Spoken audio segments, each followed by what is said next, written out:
Good evening, sir. Good evening. Good evening. Good evening, sir. Good evening. Good evening, sir. Good evening, sir. Good evening, sir. Good evening. Good evening, sir. Good evening. I hope so. You all have been started. I think Java and ASP.NET or something more. Yes, sir. Yes, sir. Yes, sir. Introduction has been started into both subject. Introduction मतलब अभी जावा का intro चल रहा है, ठीक है। और अच्छा, गो भी चल रहा है क्या आप लोग में? Yes, sir. Yes, sir. आज ही Yes, स्टार्ट sir. हुआ है। आज ये स्टार्ट हुआ है गो, ठीक है।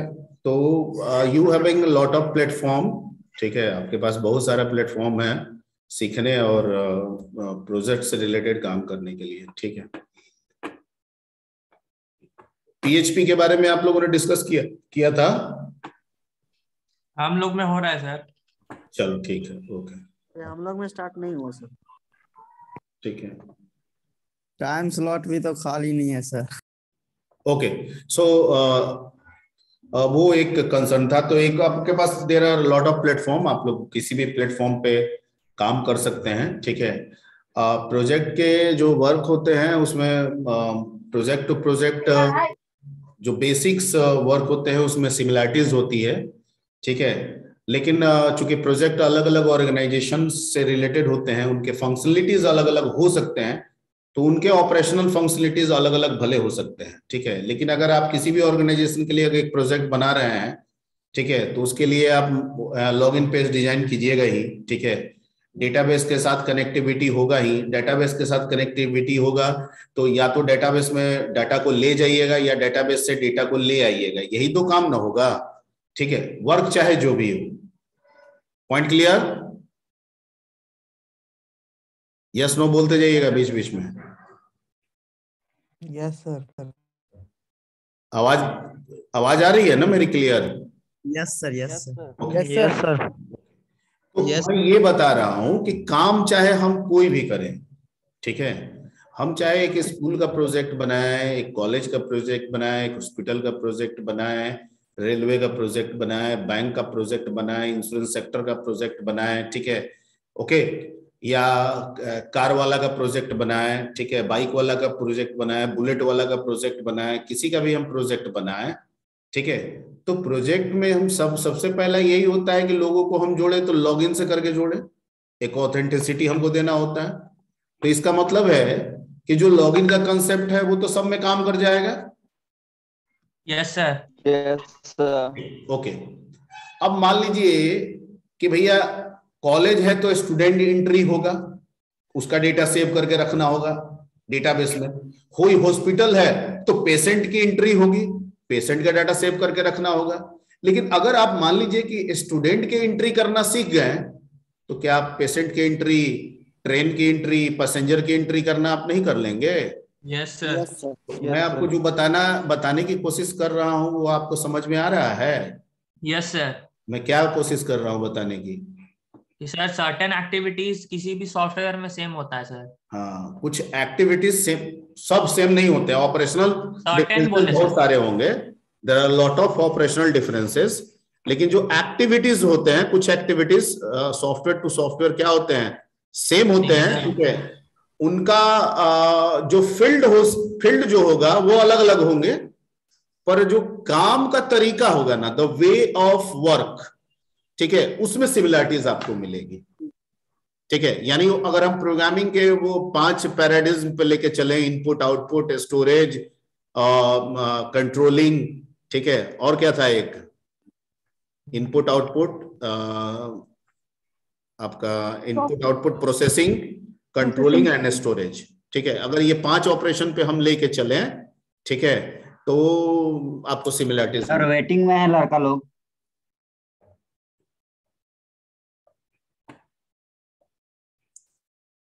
ओके, सो स्टार्ट आप लोग का हो गया है। आप लोग वहां पे फोकस करेंगे, मैं भी आपको गाइड करूंगा, ठीक है। लेकिन उसके पहले बहुत चीज अभी इंट्रो लेवल पे बात करने के लिए है। टॉपिक्स के बारे में मैंने कहा था कि आप लोग धीरे धीरे टॉपिक्स को चुनाव कर लेंगे, क्या टॉपिक करना है, ठीक है। कोशिश कीजिएगा कि टॉपिक एक डिफरेंट मिले, ठीक है, या उस टॉपिक में जो वर्क हो वो थोड़ा डिफरेंट हो, ओके। इसके पहले आपको लाइव प्रोजेक्ट और डेमो प्रोजेक्ट इन सब के बारे में हमने चर्चा कर दिया था। Yes sir. ठीक है, तो वो क्या करना है, कैसे करना है, दैट्स योर कंसर्न, ठीक है, कि वो आप कैसे हैंडल करना चाहते हैं, this is purely your concern, ठीक है। ओके, डेमो प्रोजेक्ट भी बढ़िया बढ़िया प्रोजेक्ट बन सकता है, ठीक है। तो हम लाइव करें ये जरूरी नहीं है, लेकिन लाइव करते हैं तो किसी ऑर्गेनाइजेशन के साथ जुड़ के करना होता है, तो you can also prefer the live project as well as you can prefer the demo, ठीक है, जैसी आपकी सहूलियत बने, ठीक है। डेमो में बहुत सारे बच्चे को होता है, नए नए कंसेप्ट उनके दिमाग में होते हैं, उस कंसेप्ट को लेके भी बना सकते हैं, ठीक है। ओके, तो ये सब चीज पे हम लोग डिस्कस कर चुके थे, लाइव और डेमो। टॉपिक्स क्या होंगे, तो टॉपिक्स बोले थे कुछ आप सोचिए, कुछ हम आपके लिए सोचेंगे, ठीक है। तो धीरे धीरे एक आध क्लास, दो तीन क्लास के बाद हम लोग टॉपिक पे भी डिस्कस करेंगे क्या क्या करना चाहिए, जब आप थोड़ा सा बेसिक उधर लेवल से सीख लेंगे। तो अब आते हैं, हाँ सर, हाँ हाँ हाँ हाँ, टीम मेंबर कैसे सिलेक्ट करेंगे, या आप सिलेक्ट करिए या हमें लोग को करना होगा? वो बात का चीज है, उस पे अभी उलझना नहीं है, ठीक है। जो मेंबर्स बनाने वाली बात होगी, ठीक है, वो कॉलेज का कंसर्न होता है, क्योंकि प्रोजेक्ट यूनिवर्सिटी का आप कर रहे हैं, ओके, प्रोजेक्ट आप यूनिवर्सिटी के लिए कर रहे हैं, तो कंसर्न ग्रुपिंग का मेनली रिस्पॉन्सिबिलिटी जो होती है वो कॉलेज की होती है, ठीक है। तो वो उस समय जब ग्रुपिंग करना होगा तो कॉलेज विल डिसाइड कि how to make a group for your project, okay. Yes sir. ठीक है, अगर कॉलेज को कन्वीनियंट लगेगा कि बच्चे का ग्रुपिंग खुद बच्चे तैयार करके दे दें, तो आपको वैसा भी सजेस्ट किया जा सकता है, ठीक है। लेकिन ज्यादातर ये होता है कि ग्रुप खुद से बना, रैंडमली बच्चों को सेलेक्ट करके एक ग्रुप बना दिया जाता है और आपको ग्रुप प्रोवाइड किया जाता है, यही हर जगह का रूल होता है बेसिकली। और पिछला जो देखने को मिल रहा है, चूंकि जो 2-3 प्रोजेक्ट हम देख रहे हैं वो ऐसे ही हो रहा है कॉलेज में, एक रैंडमाइज ये करके, ठीक है, उनके एवरेज औसत निकाल के कि उसमें कौन 3 लेवल में बच्चों को कैटेगराइज करके, 3 से 4 लेवल में कैटेगराइज करके, हर लेवल से हर ग्रुप में एक एक बच्चा को डाल देने की कोशिश की जाती है उसमें, क्योंकि उस ग्रुप में हर तरह के बच्चे रहे। नहीं तो पोलराइज्ड हो जाएगा ना, अगर आप पे छोड़ दिया जाएगा तो पोलराइज्ड हो जाएगा। पोलराइज समझते हैं? Yes sir. ठीक है, पता चलेगा कि सब तेज बच्चा एक जगह मिल गया, ठीक है, और जो थोड़ा कम मेहनत है या जो थोड़ा कम समय दे पाया है किसी भी वजह से, हो सकता है उसकी, वो टैलेंटेड है लेकिन उसकी मजबूरी रही होगी, वो समय नहीं दे पाया होगा, तो पीछे छूट जाएगा, ठीक है। तो ऐसा ना छूटे, इसलिए ग्रुपिंग बनाते समय, ठीक है, इस चीजों का ध्यान दिया जाता है और दिया जाएगा। Point clear? Yes sir. ठीक है, ओके सर। हाँ सर, अभी जो हम लोग का क्लास है, अभी जो आप ले रहे हैं, तो उसमें हम लोग क्या सीखेंगे सर? मतलब प्रोजेक्ट के कंपोनेंट्स को सीखेंगे? अभी हम सीधे आपको प्रोजेक्ट बताना स्टार्ट करेंगे। पहले तो प्रोजेक्ट का ओवरव्यू अभी चलाएंगे, अभी प्रोजेक्ट है क्या, एक प्रोजेक्ट का परफॉर्मा तैयार करेंगे, कैसे क्या करना है, ठीक है। उसके बाद जावा प्लेटफॉर्म उठाएंगे और आईडी में नेटबिंस या इक्लिप्स कोई उठा लेंगे, नेटबिंस ही उठाएंगे मान के चलिए, ठीक है।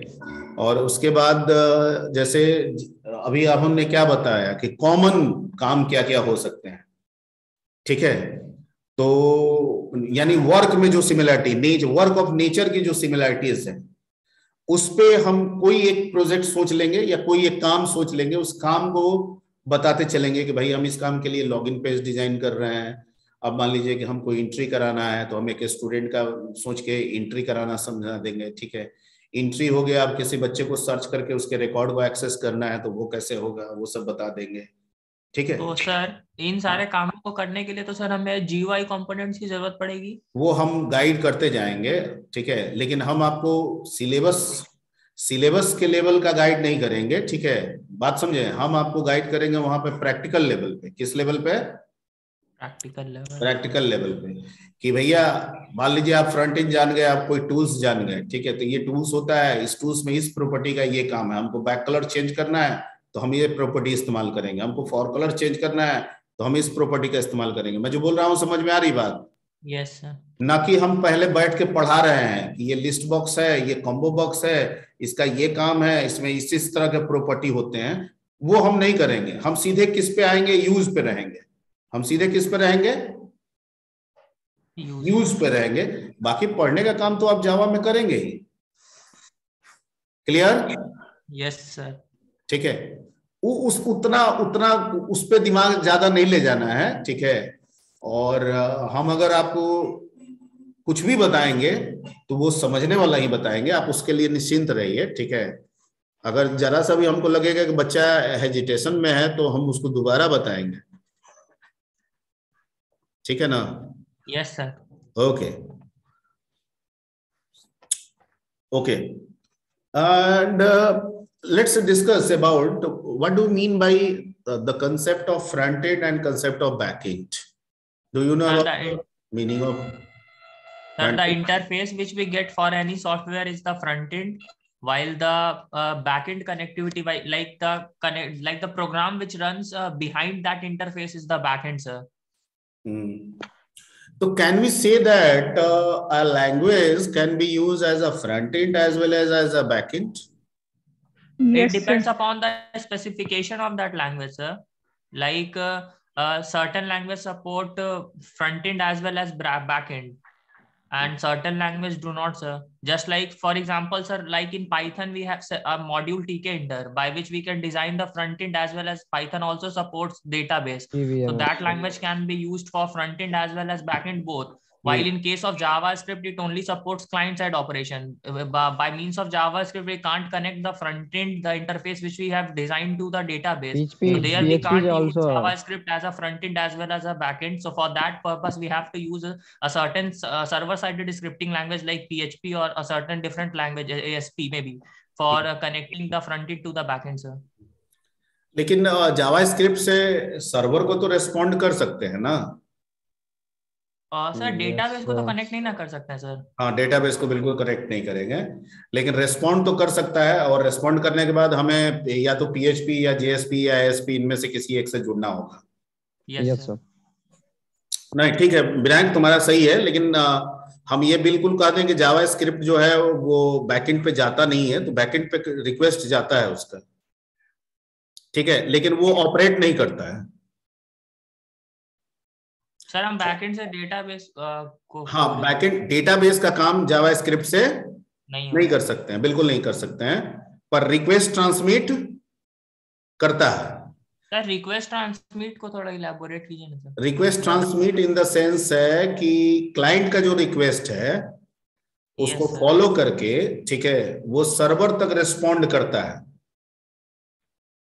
ठीक है। वो आप रेस्पॉन्स वगैरह की पढ़े होंगे, उसमें बताया जाता है, या हो सकता है आगे पढ़ें, ओके, यहां तक हो सकता है, लेकिन वहां जाने के बाद सर्वर को मैनेज करे, डेटाबेस सर्वर को मैनेज करे, ये कैपेबिलिटी जावास्क्रिप्ट में नहीं है। रिस्पॉन्स कैरियर कह सकते हैं सर। हाँ बिल्कुल बिल्कुल, ये सही है, रिस्पॉन्स कैरियर का काम करता है, फ्रॉम क्लाइंट टू सर्वर, बिल्कुल बिल्कुल, ठीक है।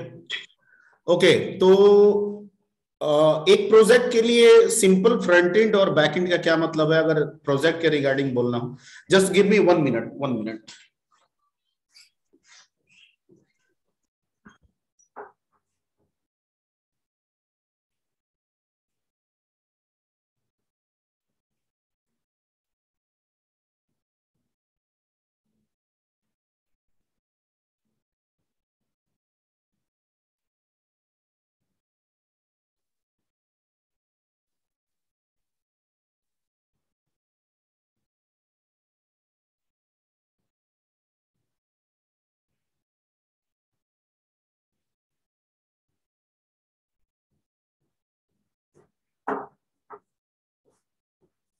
हाँ जी, सिंपल फ्रंट एंड का क्या मतलब हुआ और बैक एंड का क्या मतलब हुआ एक प्रोजेक्ट के लिए? इंटरफेस को सर हम लोग कह सकते हैं फ्रंट एंड। और बैकएंड वो डेटाबेस को, उस डेटाबेस के टेबल को जहां पर डेटा को हम स्टोर करा रहे हैं। Yes sir. ठीक है, तो जब भी किसी प्रोजेक्ट की बात होती है तो उसमें उसका फ्रंट एंड और उसका बैक एंड दोनों का जिक्र होता है। ठीक है, जो प्रोजेक्ट का आप थ्योरी जो तैयार करेंगे, थ्योरेटिकल पोर्शन जो तैयार करेंगे, उस पोर्शन में उसके प्रॉपर फ्रंट एंड को और प्रॉपर उसके बैक एंड को डिफाइन करना होता है। ठीक है, ओके। प्रोजेक्ट का कोई प्रोजेक्ट का लाइफ साइकिल कहीं पढ़े हैं? Life cycle of any project, what is the life, what is the testing, debugging, ये सब आता है सर उसमें। अच्छा, लाइफ साइकिल का कहने का मतलब क्या है sir? What the steps which a software takes from its execution to the last, we can say sir. हाँ, from its starting point to ending point, तो मतलब स्टार्ट और एंड के बीच में जितने भी पोर्शन हुए। Yes sir. ठीक है, वो जितने समय लिया, जो भी चीजें हुई, जो भी घटना हुआ, the entire thing is comes under the life cycle of the software. ठीक है, तो क्या कहने का क्या मतलब है? मैंने ये वर्ड यूज किया, इसका क्या सेंस है? ठीक है, जैसे ह्यूमन बीइंग का हम लोग कहते हैं कि कोई आदमी है तो भाई उसका लाइफ साइकिल है, वो 80 साल जिएगा, 100 साल जिएगा, 150 साल जिएगा, 200 साल जिएगा। ठीक है, जो भी है वट एवर, तो एक एवरेज निकाल दिए कि भाई 100 साल जिएगा। ठीक है, कि एक पता है कि भाई 100 साल, the life cycle of a human being is 100 years, this is the average, मान लीजिए। ठीक है, तो यहां पे प्रोजेक्ट के रिगार्डिंग क्या मतलब हुआ? Validation sir. तो कोई भी सब जो प्रोजेक्ट बनता है तो उसमें कुछ ना कुछ रेगुलरिटी टास्क मेंटेन हो रहा होगा ना सर, या कुछ ना कुछ एक्ट हो रहा होगा या फिर प्रोसेसिंग हो रहा होगा सर, तो वो लाइफ साइकिल। नहीं नहीं नहीं नहीं, वो तो प्रोजेक्ट में सर इनिशियलाइजेशन होगा, स्टार्टिंग पॉइंट होगा और प्लानिंग करना पड़ेगा, उसके बाद एग्जीक्यूशन होगा सर, और फिर लास्ट में वो सब होगा, वो प्लानिंग होगी। ठीक है, सॉफ्टवेयर डेवलपमेंट, अभी हम प्रोजेक्ट कैसे करने जा रहे हैं वो तो हम बात की बात है। ठीक है, वो SDLC हम नहीं पूछ रहे हैं। Software development life cycle, I am not asking that, I am simply asking project के रिगार्डिंग। ठीक है, वो चीजें जो हमें इसको देते समय रिक्वायर्ड हो जाता है। ठीक है, और ज्यादातर प्रोजेक्ट में मुझे देखने को मिलता है कि हर प्रोजेक्ट में प्रोजेक्ट के बारे में जब डिस्क्राइब किया जाता है तो उस प्रोजेक्ट के लाइफ साइकिल के बारे में भी डिटरमाइन किया जाता है। ठीक है, तो मैं वही कुछ समझाने की कोशिश कर रहा हूं ताकि जब इसका थ्योरेटिकल पोर्शन आप तैयार करें, ठीक है, मेन इसका 80% मेन है प्रैक्टिकल पोर्शन ही, लेकिन प्रैक्टिकल पोर्शन तैयार हो जाने के बाद, ठीक है, आप सीधे प्रोग्राम रन करा के यूनिवर्सिटी को नहीं सौंपेंगे, बल्कि ठीक है, प्रैक्टिकल जब पोर्शन तैयार हो जाएगा तो आप उन प्रैक्टिकल पोर्शन को रख के एक थ्योरेटिकल बनाएंगे। ओके, यानी एक आप बुक तैयार करेंगे, प्रोजेक्ट की बुक तैयार करेंगे। ओके, उस बुक के 3 कॉपी बनेंगे। कितने कॉपी?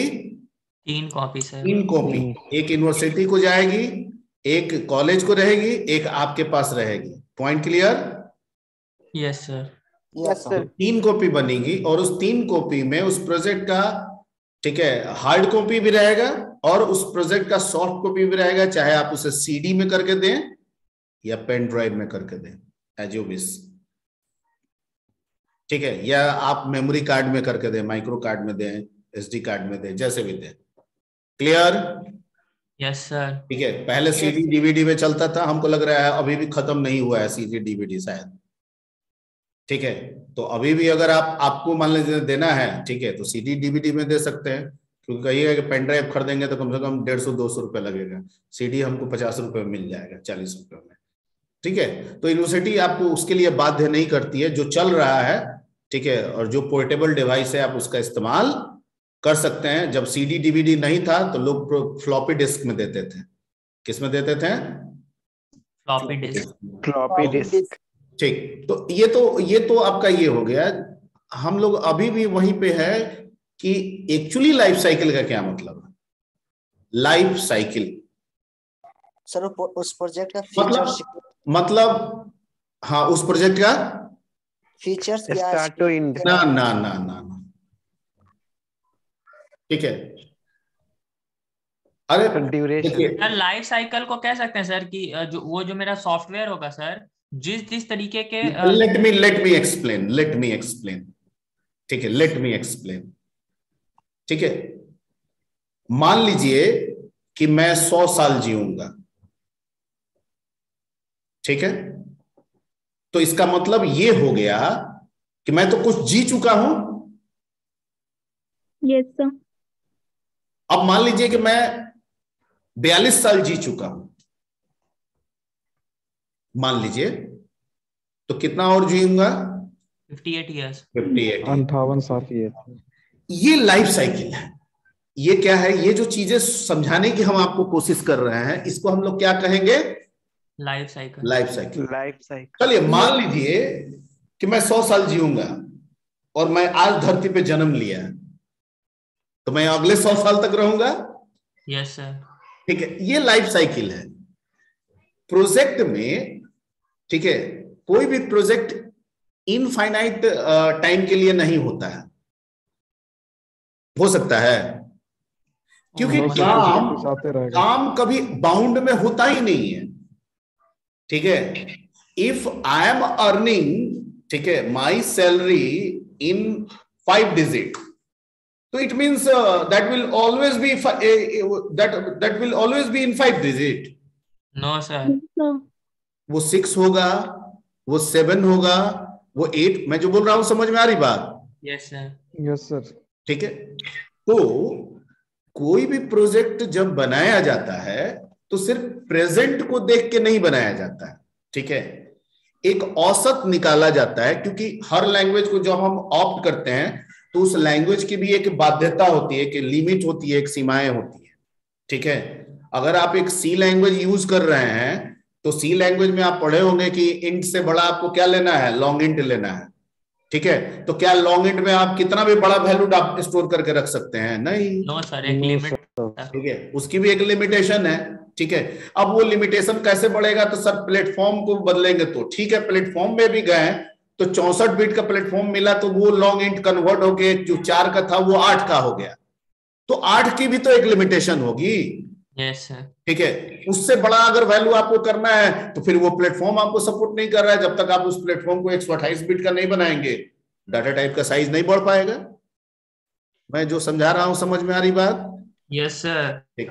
तो जब हम प्रोजेक्ट बनाते हैं तो प्रोजेक्ट बनाते समय हम ये एश्योर करते हैं कि करंट में जो ऑर्गेनाइजेशन है, उस ऑर्गेनाइजेशन की जो रनिंग रेशियो है, ठीक है, हम वो भी करके दे रहे हैं, और साथ साथ उसका फ्यूचरिस्टिक हम वैल्यू भी ध्यान में रख के चल रहे हैं। हम मान के चल रहे हैं कि ये लैंग्वेज जिसमें हमने, ये प्लेटफॉर्म जिसमें हमने तैयार किया है, ठीक है, इसमें हमको जो डेटा टाइप या जो भी चीजें, जो भी रिसोर्सेज, जो भी फीचर्स अवेलेबल कराया गया है, उससे इस प्रोजेक्ट को मान के चलते हैं कि हम ऑर्गेनाइजेशन में हम एक रेशियो निकाल रहे हैं कि हर ऑर्गेनाइजेशन जो है हर साल अपने एम्प्लॉय को इस रेशियो में इंक्रीमेंट कर रही है, या उसका अपना जो ग्रोथ है वो इतने % से एक निकल रहा है हर साल। तो हम मान के चलते हैं कि जो मेरे पास जिस प्लेटफॉर्म को हम ऑप्ट कर रहे हैं, इससे जो डेटा टाइप लेके चल रहे हैं, इसमें हम ऑर्गेनाइजेशन के 10 साल तक के आगे को देख सकते हैं।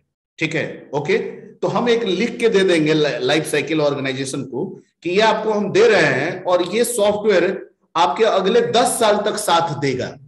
कितना? लमसम 10 साल तक। इसका मतलब ये है कि किसी की सैलरी बढ़ जाए तो भी ये आसानी से हैंडल करेगा, यानी सैलरी 5 से 6 डिजिट में हो जाए, नो प्रॉब्लम। 7 डिजिट में हो जाए, नो प्रॉब्लम। 8 डिजिट में हो जाए, नो प्रॉब्लम। आपका ग्रोथ 10 डिजिट में है, 11 में हो जाए, नो प्रॉब्लम। 12 में हो जाए, नो प्रॉब्लम। 13 में हो जाए, नो प्रॉब्लम। मैं जो बोल रहा हूं समझ में आ रही बात? Yes sir. लेकिन एक सर्टेन रेशियो के बाद आप 15 में चले जाइएगा, तो चूंकि जिस प्लेटफॉर्म पे हम बनाए हैं उसमें 15 तक सपोर्टेड नहीं है, तो आपको 10 साल के बाद इसको अपडेट करना होगा, क्योंकि हो सकता है 10 साल बाद, ठीक है, या तो उस पर्टिकुलर लैंग्वेज का एडवांस, जो कि एडवांस प्लेटफॉर्म के लिए आ गया हो, नए डेटा टाइप के साथ आ गया हो, या डेटा टाइप को एक्सटेंड कर दिया गया हो, आपको दोबारा अपडेट कराना पड़ेगा। Point clear? Yes sir. ठीक है, यानी कोई भी सॉफ्टवेयर पूरा जीवन पर्यंत चलता रहे ऐसा नहीं होता है, उसको एक सर्टेन टाइम के बाद उसमें अपडेट की भी जरूरत पड़ती है सर, पड़ती है। होती है। ये तो हुआ सॉफ्टवेयर के रिगार्डिंग, लेकिन सॉफ्टवेयर को सेव करने के लिए सिक्योरिटी भी मायने रखता है। ठीक है, सॉफ्टवेयर है, सॉफ्टवेयर आप किसी फाइनेंशियल कामों के लिए बना रहे हैं तो सिक्योरिटी ब्रीचेज हो सकती है ना। यस तो सर, सिक्योरिटी मेंटेन करने के लिए, ठीक है, जो कंपनीज है वो कहती है कि आप हर 3 महीने 6 महीने के बाद ही आप हमसे मिलते जाइए, हम आपके सिक्योरिटी सिस्टम को हमेशा क्या करते जाएंगे, अपडेट करते रहेंगे, चेंज करते रहेंगे, ताकि आपका जो ऑर्गेनाइजेशन है और ऑर्गेनाइजेशन का डेटा है वो क्या रहे, सेफ रहे। ठीक है, आप बहुत सारे बैंक का ऐप वगैरह यूज करते हैं, ठीक है, तो कुछ कुछ समय पे बैंक मैसेज कर देती है कि ये 1 घंटा या 2 घंटा में आपका ऐप काम नहीं करेगा। कितने लोग जान रहे हैं इस बात को? Yes sir. Yes sir. Yes sir. ठीक है, हर 3 महीना 5 महीना 6 महीना पे आपको ऐसा मैसेज हर बैंक का आता होगा कि किसी कारण से, ठीक है, बैंक की 2 घंटे की काम नहीं होगी, तो इसमें इंटरनेट बैंकिंग, ठीक है, और ऐप बैंकिंग जो होगा वो बंद रहेगा, नहीं हो सकता है, एटीएम चालू रहता है। क्लियर? तो एटीएम जो है वो डायरेक्ट नेटवर्क, बैंक के डायरेक्ट नेटवर्क के साथ जुड़ा हुआ है, पता है कि नहीं? यस सर, एटीएम जो है वो इंटरनेट के थ्रू नहीं है, कोई भी बैंक का एटीएम जो है वो डायरेक्ट अपने नेटवर्क के थ्रू जुड़ा हुआ है। किसके थ्रू जुड़ा हुआ है? नेटवर्क के थ्रू जुड़ा हुआ है। और सारे बैंक एक दूसरे के नेटवर्क से भी जुड़ी हुई हैं, जिसको हम लोग इंट्रानेट कहते हैं। क्या कहते हैं? इंट्रानेट। ठीक है, 1 मिनट। हेलो, हाँ,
ओके, तो हम लोग क्या डिस्कस कर रहे थे? Intranet sir, life cycle and then वो एटीएम वाला से आ गया था, तो मैंने बोला कि बैंक जो है वो एक दूसरे से इंटरकनेक्टेड भी है। So the network is called intranet, that is not internet but that is a intranet. ठीक है, नॉट इंटरनेट, सॉरी एक्स्ट्रानेट। ठीक है, एक सिंगल ऑर्गेनाइजेशन जब वन बनता है तो इंट्रानेट, और एक सिंगल ऑर्गेनाइजेशन जब दूसरे इंटरनेट के साथ जुड़ जाता है, एक इंटरनेट दूसरे इंटरनेट के साथ जुड़ जाता है, the resultant is called extranet. So bank और रेलवे ये सब जो हैं वो एक्स्ट्रानेट पे काम करते हैं। किस पे? एक्स्ट्रानेट। ठीक है, हाँ, लेकिन कोई भी बैंक इंडिविजुअली इंट्रानेट है। ठीक है, लेकिन चूंकि हर बैंक दूसरे बैंक से आज के डेट में जुड़ी हुई है, क्योंकि किसी भी एटीएम का आप इस्तेमाल दूसरे बैंक के लिए कर सकते हैं ना। यस तो मान लीजिए कि बैंक ऑफ इंडिया का एटीएम कार्ड है, आप उसमें एसबीआई का एटीएम लगा रहे हैं, तो पहले तो नेटवर्क रेस्पॉन्ड कौन किया? Bank of India. और वो अपने नेटवर्क से किसके नेटवर्क को कनेक्ट किया? एसबीआई। तो अगर ये दोनों नेटवर्क में ये दोनों इंटरनेट में आपस में कोरिलेशन नहीं है, तो फिर आपका पैसा निकला कैसे? तो इसका मतलब कोरिलेशन है। Yes sir. तो इसको रिजल्टेंट को हम लोग क्या कहेंगे? Extra net. बैंक्स जो है वो आज के डेट में एक्स्ट्रा नेटवर्क से जुड़ के काम कर रही है। ठीक है, और इंटरनेट से जुड़ के कस्टमर को फैसिलिटेट दे रही है। इंटरनेट से खुद काम नहीं कर रही है, बल्कि कस्टमर को, बैंक्स अपने कस्टमर को इंटरनेट से जोड़ के अपने नेटवर्क में ला रही हैं। ध्यान से समझना है, कोई भी बैंक डायरेक्ट रूप से इंटरनेट से जुड़ के अपना काम नहीं कर रही है, ठीक है। बैंक का खुद का अपना वैन नेटवर्क है, जिसे हम इंट्रानेट कहते हैं, जो मिल के क्या बन जा रहा है, एक्स्ट्रानेट सर। एक्स्ट्रानेट। लेकिन बैंक कहती है, ठीक है, कि अगर इंटरनेट बंद भी हो जाएगा तो मेरा जो अपना काम है वो चलता रहेगा। क्यों? क्योंकि ये मेरा नेटवर्क है, ठीक है। और इंटरनेट क्या कहता है कि मैं पब्लिक नेटवर्क हूं, मैं पूरी दुनिया को जोड़कर चल रहा हूं, ठीक है। अगर मैं बंद हो जाऊंगा तो पूरी दुनिया क्या हो जाएगी, यानी जो मुझसे जुड़ी हुई है बंद हो जाएगी, ठीक है। लेकिन बैंक जो है अपने नेटवर्क से एक कस्टमर को डायरेक्ट अटैच नहीं कर सकता है। कैसे करेगा? सपोज आप हैकर निकल गए, ठीक है, तो बैंक का जो डाटा फ्लो हो रहा है उसको तो आप आसानी से हैक कर लीजिएगा ना। Yes sir. तो अपने सिक्योरिटी रीजन के तहत, ठीक है, वो अपने नेटवर्क के साथ आपको कनेक्ट नहीं करती है। इवन, ठीक है, जैसे हम लोग पढ़ते हैं ना, नेटवर्क है तो आईपी एड्रेस होगा, और आईपी एड्रेस है तो कोई ना कोई आईपी एड्रेस आप भाई परचेज किए होंगे, उसी पे ना चल रहे होंगे, गवर्नमेंट ऑथराइज की होगी, ठीक है। तो जो आईपी एड्रेस पब्लिकली अनाउंस्ड है, ठीक है, वो पब्लिक में आ गया, ठीक है। व्हाइट वेब, जैसे व्हाइट वेब और ब्लैक डार्क वेब और ग्रे वेब आप लोग पढ़े हैं ना। Yes sir. तो व्हाइट वेब का मतलब क्या है? जिसके एड्रेस को जाना जा सके, ठीक है। गूगल का आईपी एड्रेस क्या है, जान सकते हैं। माइक्रोसॉफ्ट का आईपी एड्रेस क्या है, जान सकते हैं। siemens.in का आईपी एड्रेस क्या है, जान सकते हैं। Point clear? Yes sir. तो ये व्हाइट हो गया। और जिसका आईपी एड्रेस हमको पता ही नहीं है, उसका लोकेशन नहीं पता है, वो कहां एग्जिस्ट कर रहा है, उसके लोकेशन बार बार चेंज हो रहे हैं, ठीक है। सर सरफेस वेब भी सर वही हुआ ना, व्हाइट वेब? हाँ, सरफेस वेब और व्हाइट वेब दोनों एक होता है ना? हाँ, हो सकता है उसको सरफेस वेब भी बोला जाता हो, ठीक है। अलग अलग वर्ड्स है। मैं जो बता रहा हूँ उससे आप समझ जाइएगा। यानी जो लीगल है, जो हम जान रहे हैं, जो हम यूज कर रहे हैं नॉर्मली, वो सब व्हाइट के कैटेगरी में है। क्यों है? क्योंकि वो सब पब्लिक आईपी है, ठीक है। हम किसी भी साइट का आईपी जान सकते हैं, ठीक है, या वो साइट वाला ही, वो ऑर्गेनाइजेशन भी हमको आईपी एड्रेस बता सकता है। नहीं, हम siemens.in करें या siemens.in का आईपी एड्रेस टाइप कर दे, तभी हम siemens.in से कनेक्ट हो जाएंगे। बहुत सारे ब्राउजर है, जब आप डोमेन नेम टाइप करते हैं तो नीचे उसका आईपी फ्लैश करता है। Yes sir. ठीक है, ओके। तो ये सारे आ जाएंगे आपके व्हाइट में, व्हाइट वेब में। एक होता है डार्क वेब, वो जो डॉट ओनियन के बारे में आप पढ़े होंगे, डॉट ओनियन एक्सटेंशन, और टॉर ब्राउजर सुने हैं? Yes sir. ठीक है, क्या वो आईपी पे नहीं चल रहा होगा? वो भी आईपी ही पे चल रहा होगा, लेकिन एक ऐसा आईपी एड्रेस जिसके लोकेशन के बारे में कोई जानकारी नॉन ट्रेसेबल सर, ठीक है। जैसे siemens.in ने मान लीजिए कोई आईपी एड्रेस परचेज किया कहीं से, तो बताया ना कि भाई मेरे ऑर्गेनाइजेशन का नाम सीमेज है, ठीक है, मैं पटना के बोरिंग रोड में सिचुएटेड हूं, ठीक है। Just hold 1 minute. हेलो,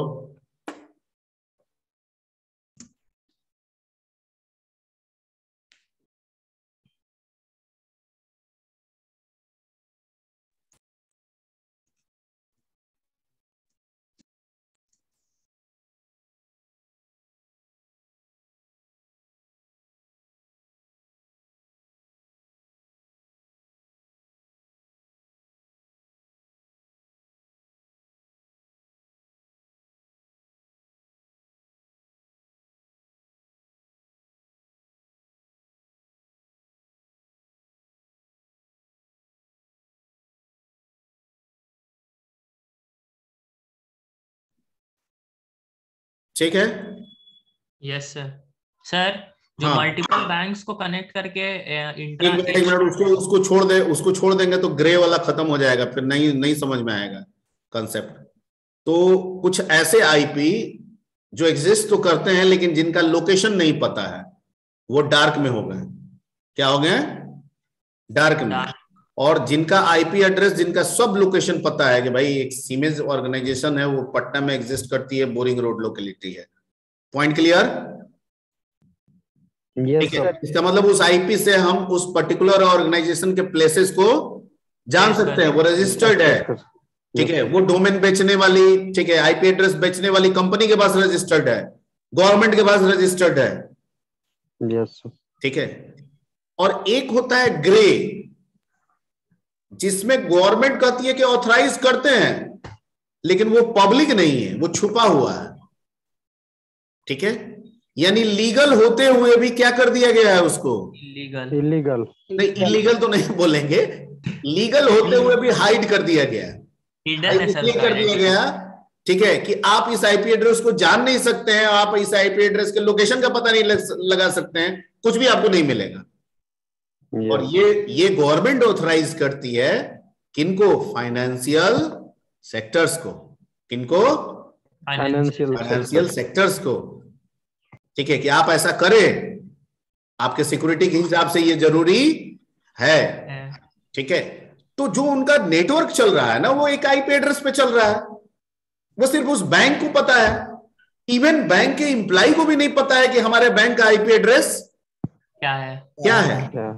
ठीक है, आपको पता होगा कि बैंक एम्प्लॉय को लैपटॉप दे दिया जाता है और लैपटॉप में कनेक्ट होने के लिए दिया जाता है, तो उनको भी पता नहीं होता, उनको एक कहा जाता है वीपीएन, एक सॉफ्टवेयर ले लीजिए और वीपीएन में कुछ स्टेप्स होते हैं, स्टेप्स फॉलो कीजिए, आप कनेक्ट हो जाइएगा। यस। इसका मतलब है कि उनको भी नहीं बताया गया। ठीक है, और उनको ये भी चेतावनी दी जाती है कि इसमें सिर्फ बैंक का काम करेंगे, अगर कोई दूसरा काम आप करने लगे, इंटरनेट कनेक्ट करने लगे, कुछ और कनेक्ट करने लगे, फॉर्मेटिंग करने की कोशिश किए, कॉपी पेस्ट करने की कोशिश किए, तो आपका जो लैपटॉप है वो क्या हो जाएगा? बंद हो जाएगा, यानी बैंक का काम करना लॉक हो जाएगा। अब इसको अनलॉक करने के लिए आप अपने मेन ऑफिस को फोन करते रहिए। Point clear? ठीक है, तो ये हो गया आपका ग्रे वाइटी में है, लेकिन एक सिक्योरिटी के हिसाब से उसके आईपी एड्रेस को पब्लिश नहीं किया जाता है, उसको हम लोग कहते हैं ग्रे। ठीक है, अब हाँ विनायक क्या पूछ रहे थे इसके बाद? मल्टीपल बैंक्स को जो एक्स्ट्रानेट के मदद से कनेक्ट किया जाता है, तो उसको सर गाइडेड मीडिया से कनेक्ट करेंगे कि अनगाइडेड मीडिया से कनेक्ट? नहीं, ये डिपेंड करता है कि आपकी अवेलेबिलिटी क्या है। ठीक है, आपका एक्सपेंसेस क्या है, आपके पास अवेलेबल रिसोर्सेज क्या है।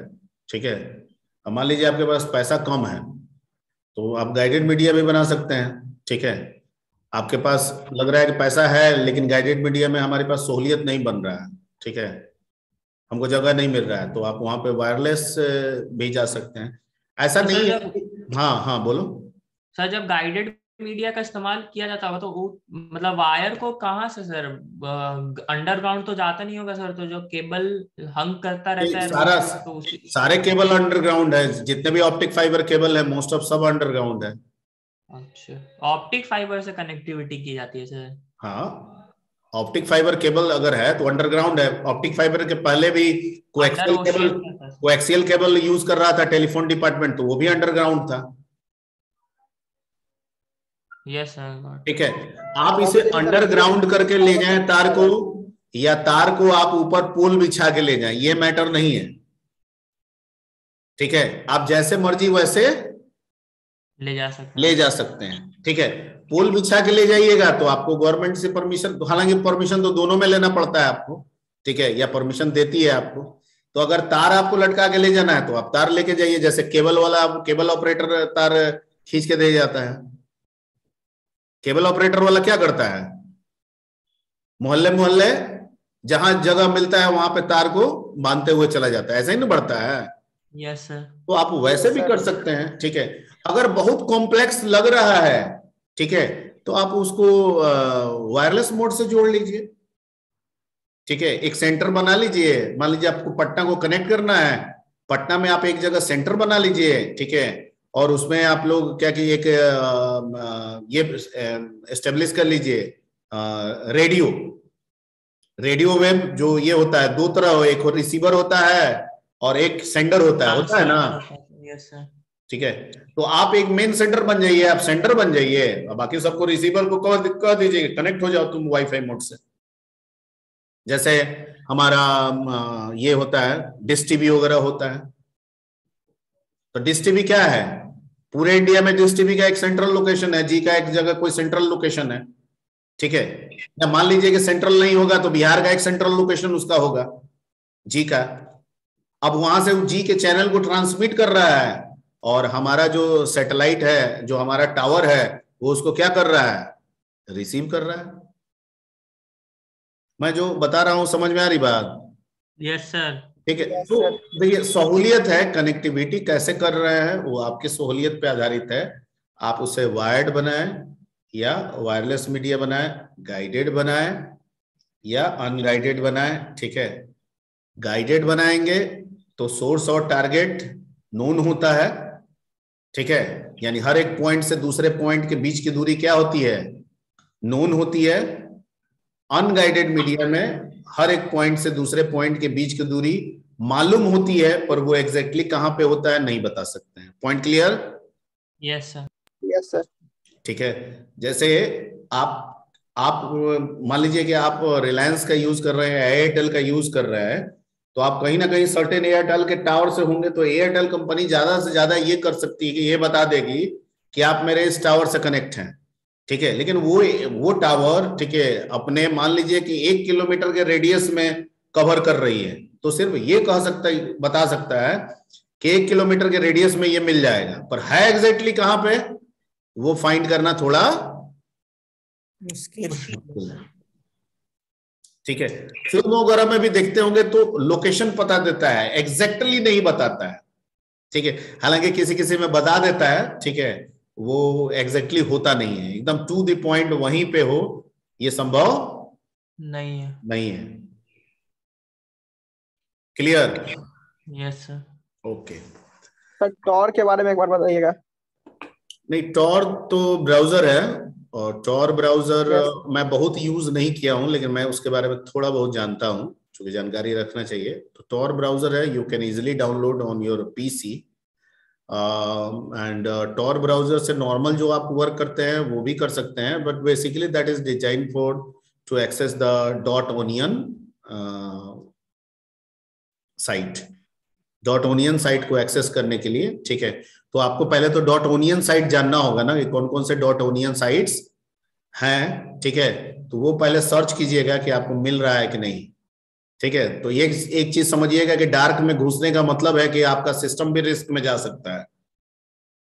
अगर एक बार आप डार्क में किसी साइट में घुस गए, कहीं से पता चल गया, ठीक है, या मिल गया, और अगर आप इंटर करते हैं तो आपका सिस्टम भी रिस्क में जा सकते हैं, ठीक है। क्योंकि डार्क वेब में मानना यह है कि उसमें जो भी काम होता है वो इलीगल होता है, लीगल होता ही नहीं है।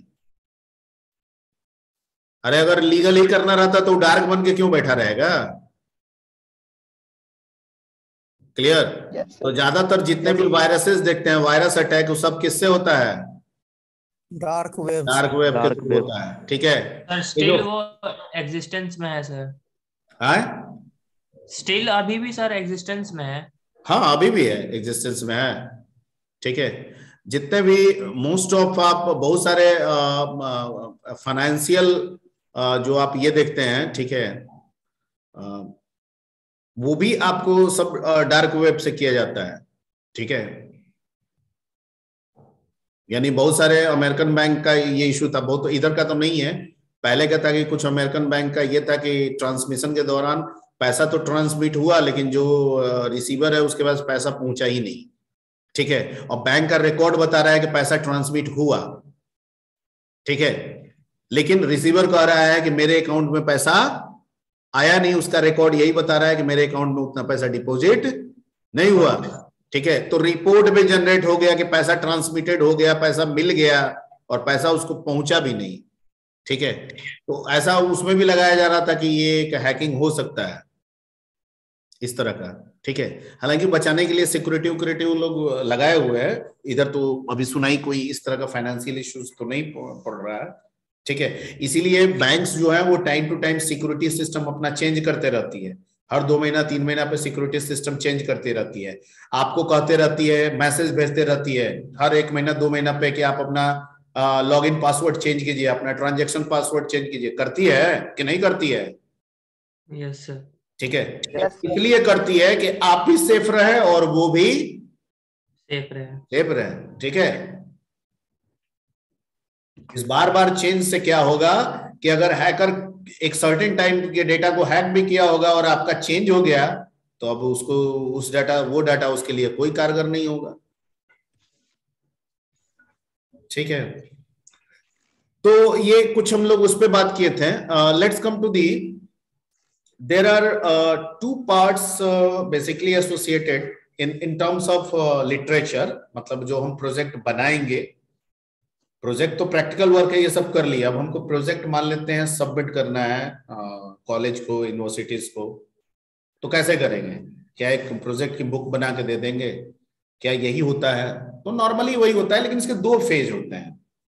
ठीक है, एक प्रोजेक्ट बनाने के पहले प्रोजेक्ट की प्लानिंग होती है, जहां पे आप ये श्योर करते हैं कॉलेज और यूनिवर्सिटीज को कि हम एक सर्टेन प्रोजेक्ट पे काम करना चाहते हैं। ठीक है, हम इस प्रोजेक्ट के लिए इस तरह का प्लेटफॉर्म, ये प्लेटफॉर्म रखेंगे, हम बैकएंड में ओरेकल को, एसक्यूएल सर्वर को या माईएसक्यूएल को हम यूज करेंगे या एक्सेस को यूज करेंगे। ठीक है, प्रोजेक्ट में ओवरव्यू ये होगा, इस तरह की एक्टिविटीज होगी, एक ब्रीफ बनाते हैं और कॉलेज और यूनिवर्सिटी को बनाते हैं, इसे बोलते हैं हम लोग साइनॉप्सिस। क्या बोलते हैं? साइनॉप्सिस। ठीक है, okay.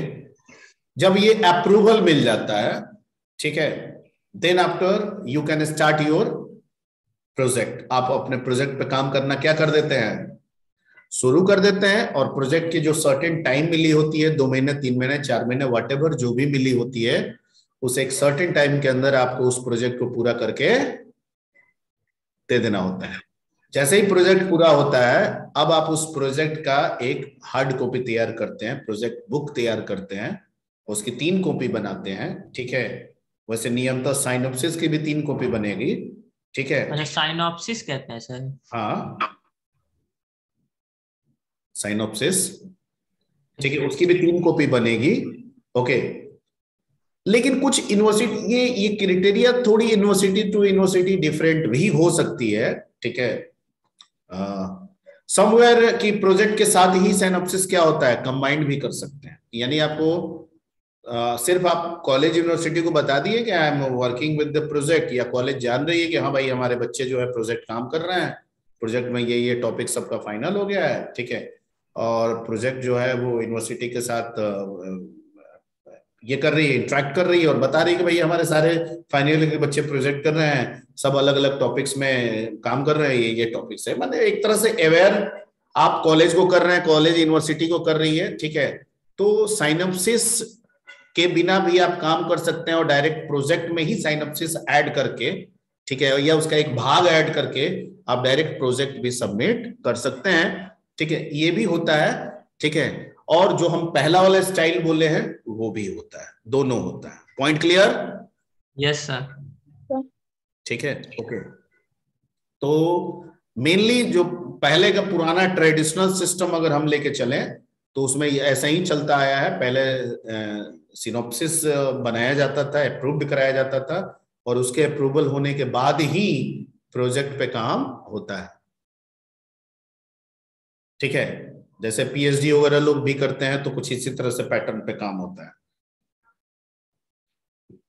Okay, yes sir. Yes sir. Okay, चलिए ये हुआ आपका। इसमें अब एक बार दिखा देंगे कि प्रोजेक्ट का क्या क्या होता है, एक हार्ड कॉपी में फॉर्मेट कैसे होता है दिखा भी देंगे, कहिएगा तो आपके ग्रुप में भी डाल देंगे, उसके हेल्प से आप बनाइएगा। हूबहू नहीं होता है, कुछ चीजें मिलती जुलती हैं, लेकिन जो प्लेटफॉर्म है वो चेंज होगा, जो इंटरफेस है वो सब बदलेगा। ठीक है, कोडिंग पूरा पार्ट बदल जाएगा, कुछ सिमिलरिटीज भी होता है। ठीक है सर, जब कोडिंग करते हैं उसको भी लिखना पड़ता है उसमें? सब सब सब सब A to Z, front end, back end and coding, everything.